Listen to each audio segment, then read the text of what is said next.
Welcome to today's episode of The Expert Edge. And I'm happy to introduce today's expert, Julie Freeman. Welcome, Julie.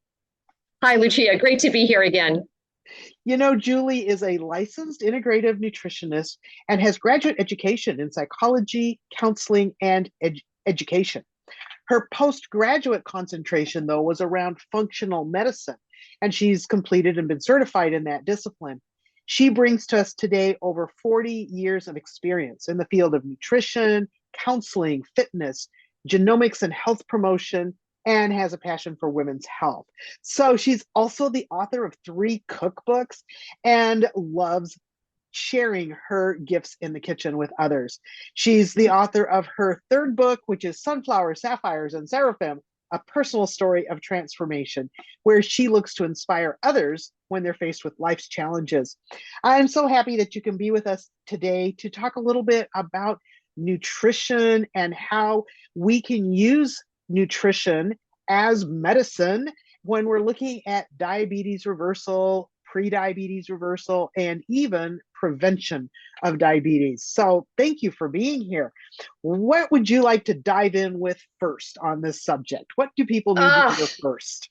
It is such an area of passion for me. Oftentimes people say to me, well, how did you get started, started in this profession? And I grew up the obese, addicted child, bullied and name called and all of that, and started my first diet with my parents at the age of 9. So the doctor handed us all the 1,000-calorie meal plan, and we would go on and off and on and off. And what's interesting is I was probably going to nursing like most of the rest of my family. They were either nurses or doctors or educators. But while I was volunteering as a candy striper, now that lets you know how old I am, in my junior year of high school, I get introduced to the field of dietetics, didn't know anything about it. And I said, oh my God, my passion and my love for cooking, and then also my own quest for being more understanding about diet and nutrition and how that played a role in my own life.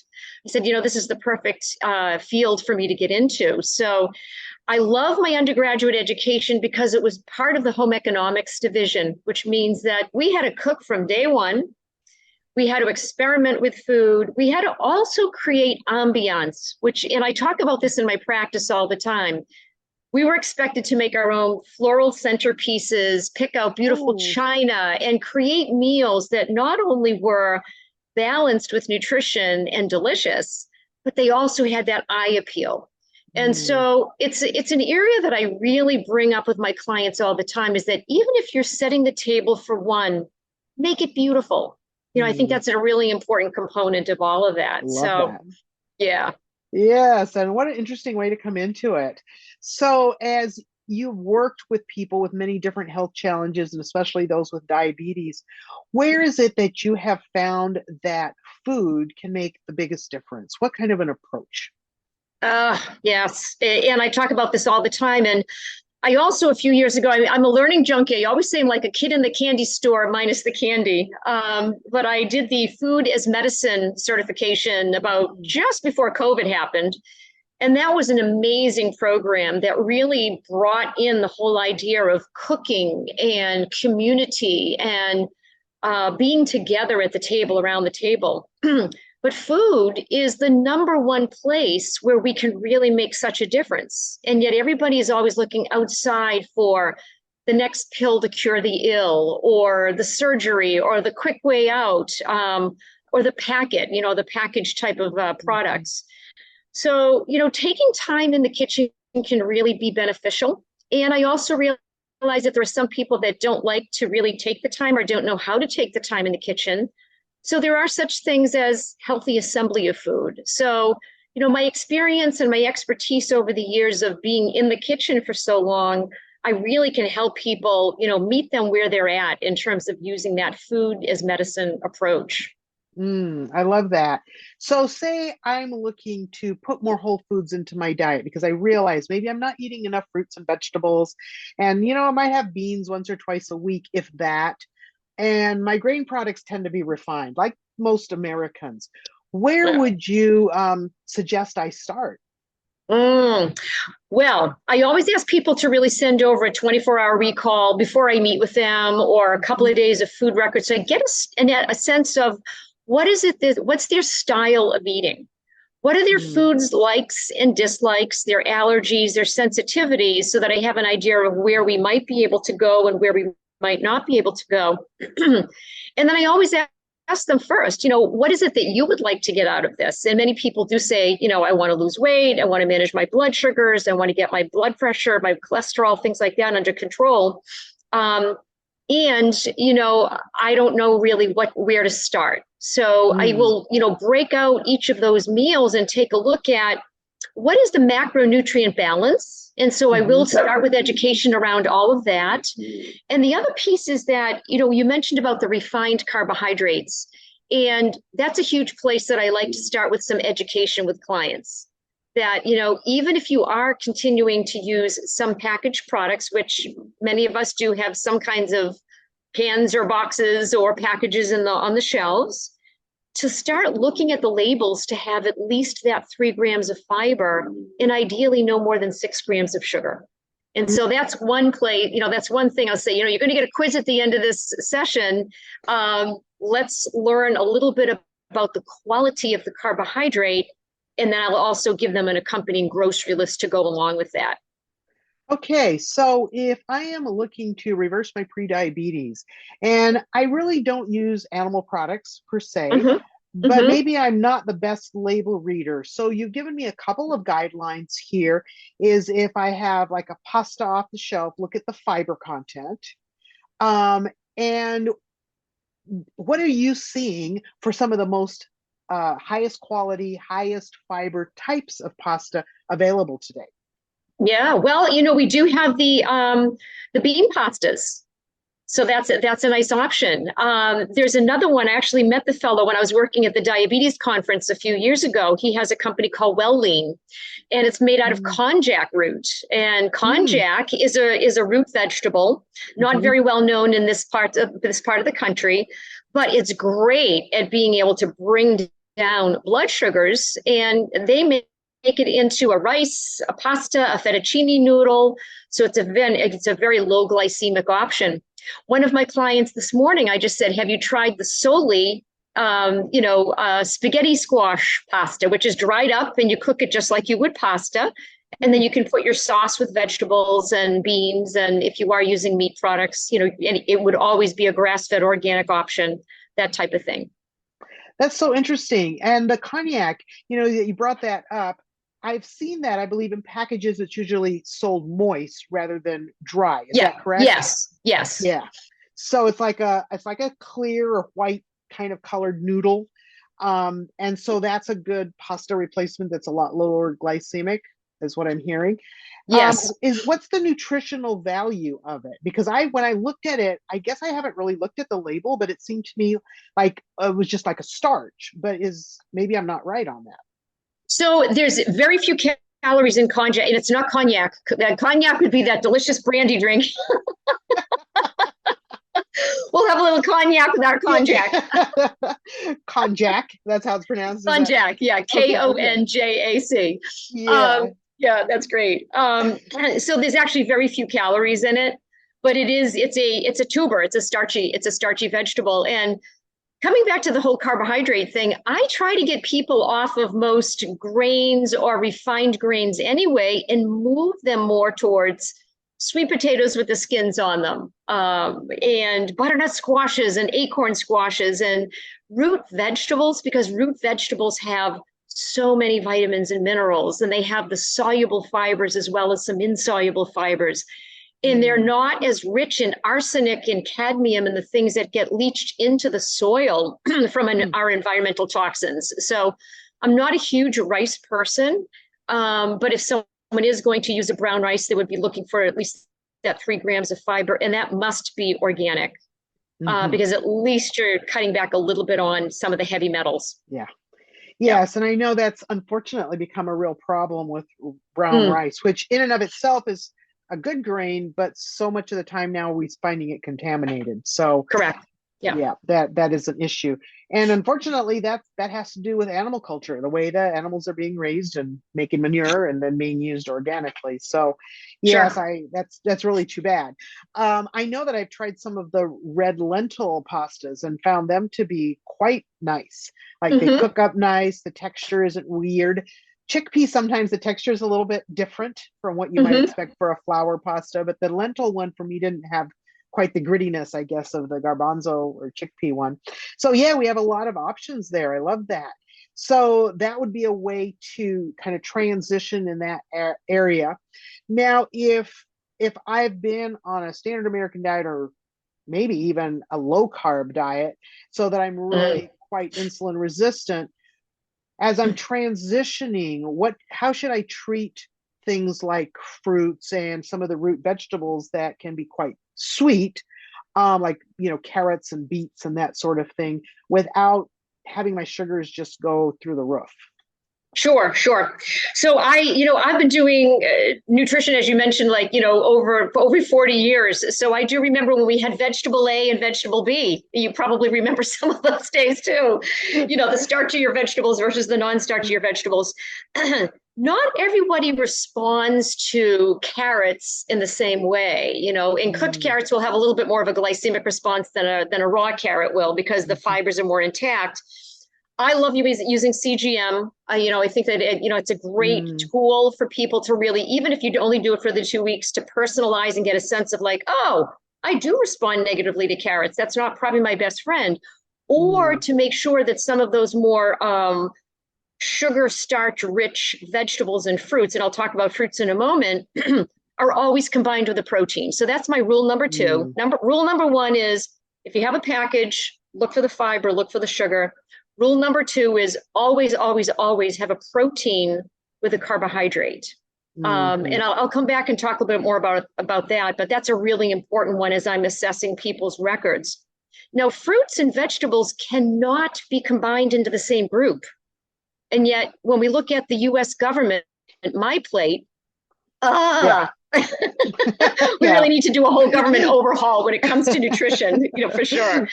Um, Fruits are very different from vegetables. They're Yeah. 15 grams of carbohydrate in a serving, and all 15 grams are coming from sugar. So we need to treat them with limit, with Mhm. care, and making sure that they are always with some kind of protein or nuts or something of that nature in order to smooth out that glycemic response. I think that's a really important one. Mhm. Yeah. And let's talk about fruits versus vegetables. So vegetables, their carbohydrates are coming in what forms? So like how is that different from fruits in our glycemic response? And what proportion do you think is a good proportion for people to look at? How much of my 9 servings a day, say, should be fruits and how much of that should be vegetables? Yeah, it's a great question. So some people like to actually have the portions of the exchanges, and I will certainly still work with portions and exchanges for people. Other people like to have more of a visual sense. Hmm. And so in general, I tell people, try to have half your plate full of non-starchy, low glycemic vegetables. And that's all the colors of the rainbow. Hmm.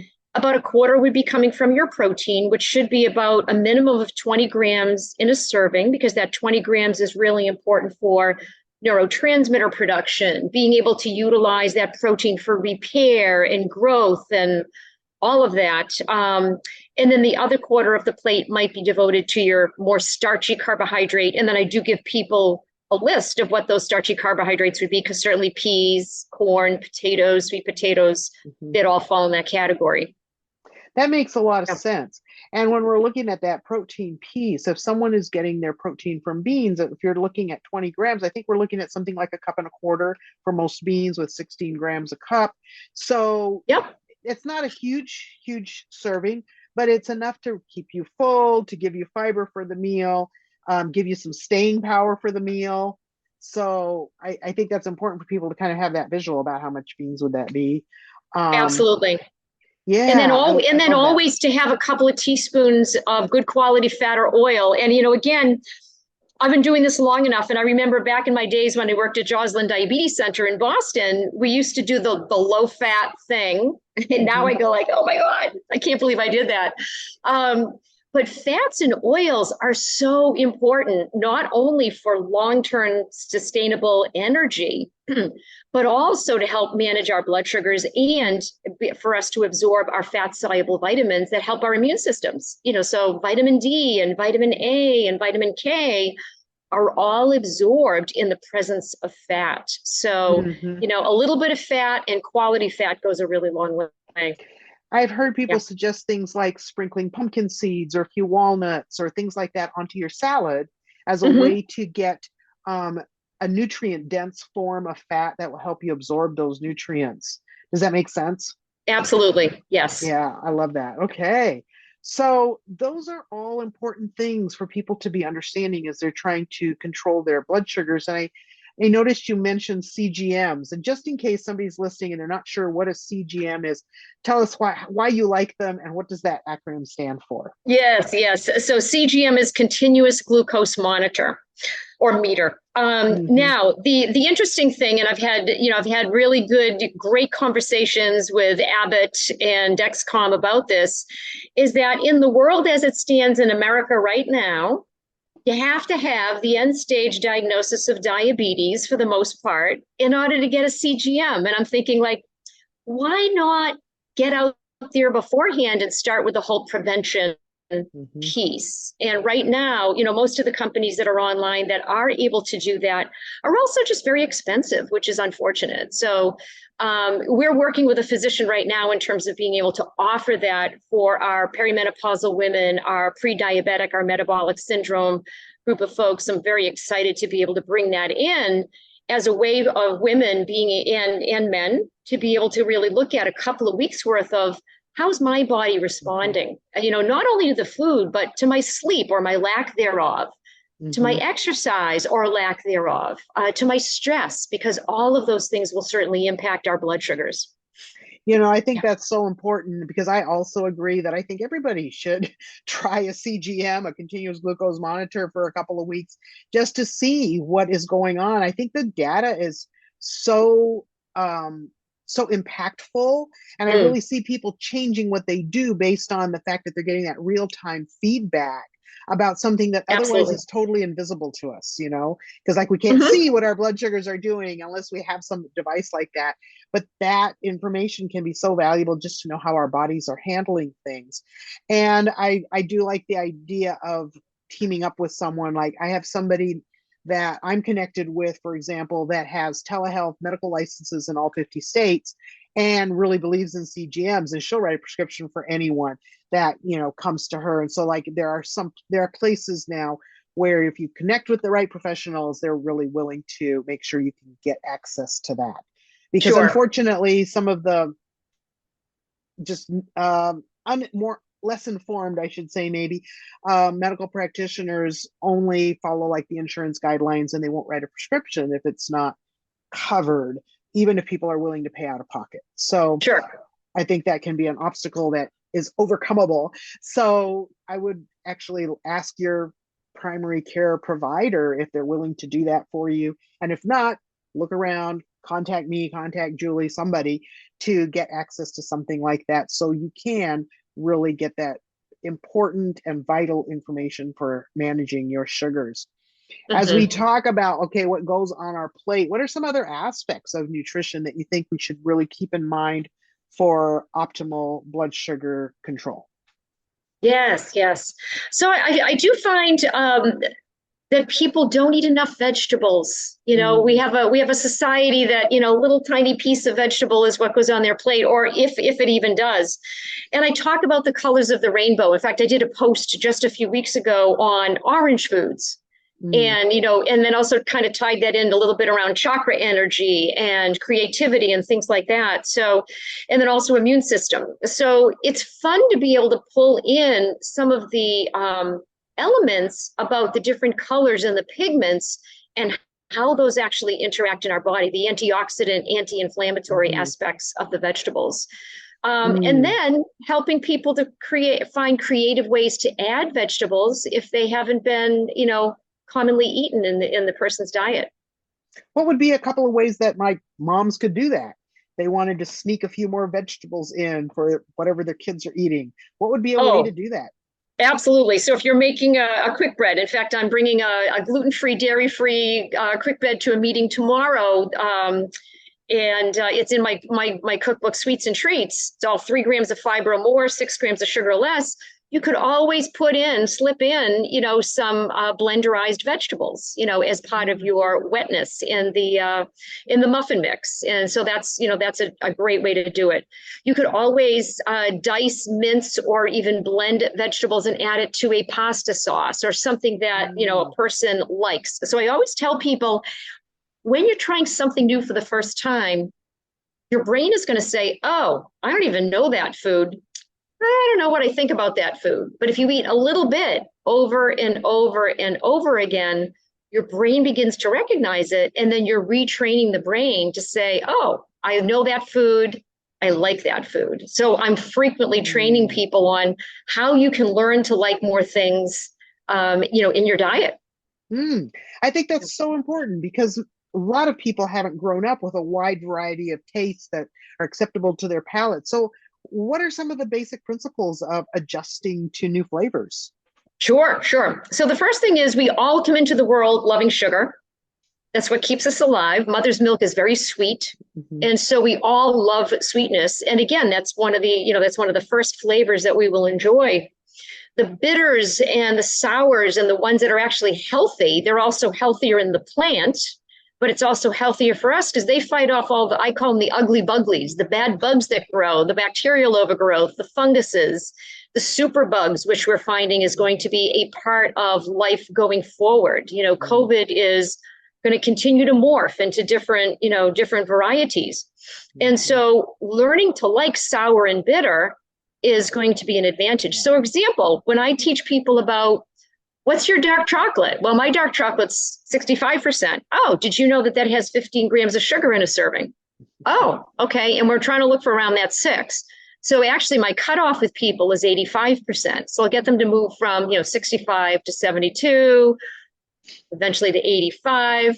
And I tell them put a little bit of maybe a nut butter on there that you enjoy. So, partner it up with something that you like, and then your taste buds will start to adjust to a little bit of that bitterness. Interesting. And I think that's one of the things about vegetables that sometimes turns people away is they tend to have a bit of a bitter taste. But I think it's really true that as you continue to introduce your palate to these flavors, that it can adjust. And I think I've seen it adjust really quickly. Mm-hmm. I used to teach a CHIP class, which is kind of an intensive health change class over 4 weeks. And by doing 1 week, what we called a jump start, where people ate just simple food without any added salt or sugar for 1 week. By the end of that 1 week, their taste buds had so adjusted that normal whole foods started to just taste really good with just a tiny bit of salt, or the sweetness that was natural in fruits was starting to feel sweet. And it really doesn't take very long for that kind of adjustment. So I think it's good for people to know that even if it's a few times that you're not crazy about something, just keep doing it if you know it's healthy, good for you, and you can learn to like it. Absolutely. And, the other thing is that sometimes there are texture issues. And we have a lot of, many, many people in the population that are very texture sensitive, especially if they've got a neurodivergent personality where sensitivities are like that. Using a ceramic air fryer is another great way to kind of crisp things up, or doing oven roasting. That can be another way of crisping things up and making them a little bit more tasty. And I do emphasize ceramic air fryers because most of the air fryers out there are made out of Teflon, and Teflon has pretty serious, unfortunate chemicals in there that can be, endocrine disruptors, precancerous, things of that nature. So stay away from Teflon. Yeah, I think that's good advice. And the crispiness, that's a great way to crisp things without needing to add a bunch of oil to them. And so that is great. So this has been, I think, really helpful, and I really appreciate your time with us. Is there anything you'd like to close with, a word of encouragement or wisdom that you'd like to leave with our audience today? Yeah, so I think part of bringing back the the appreciation and the gratitude for the food. I grew up where we used to say grace at the table. Yeah. That's in many cultures they'll have a prayer. Mm-hmm. So part of it is connecting with our food. So even when I'm making my food up in the morning and I'm mincing up my ginger, I start to think about, like, where did that ginger come from? And thank you to the farmer who actually harvested that, that root for me, that type of thing. So making that beautiful plate of food, sitting down and taking a nice deep cleansing breath and connecting with the energy of the food and being really grateful for the fact that you have that. I just did a post this morning that Thank you. I just did a post this morning. I will make up extra food every couple of weekends, and then I distribute it to some of my neighbors who have medical issues and that are low income. And so this past weekend, I made up a nice big vat of soup, and then I had a bean and ground turkey and vegetable casserole that I made, and I just distributed it. And that just, it feels wonderful to be able to, again, share food with people and share nutrition and health with them. So health is wealth. It is. Yeah. And, bringing people together around food and gratitude. Like, as a Christian, I always thank God for my food before we have a meal, and just understanding that this is something that comes from his hand for us, and he wants to bless us with it. And we get to bless others as we gather around together. And I love that idea of community. And I think it's something we've lost in a lot of our families, not eating meals together.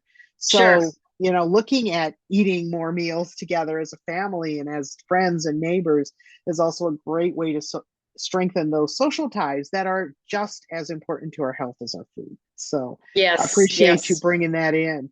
And yes, we are always going to remind you that health is wealth, and it comes by choice, not by chance. And I just want to say thank you, Julie, for being here. You will see contact information in the description below this video. If you want to reach out to Julie, she'll have that there. So I want to say thank you for being with us today, and we look forward to seeing you on the next episode. You are so welcome. Thank you, Lucia. It was wonderful to be here.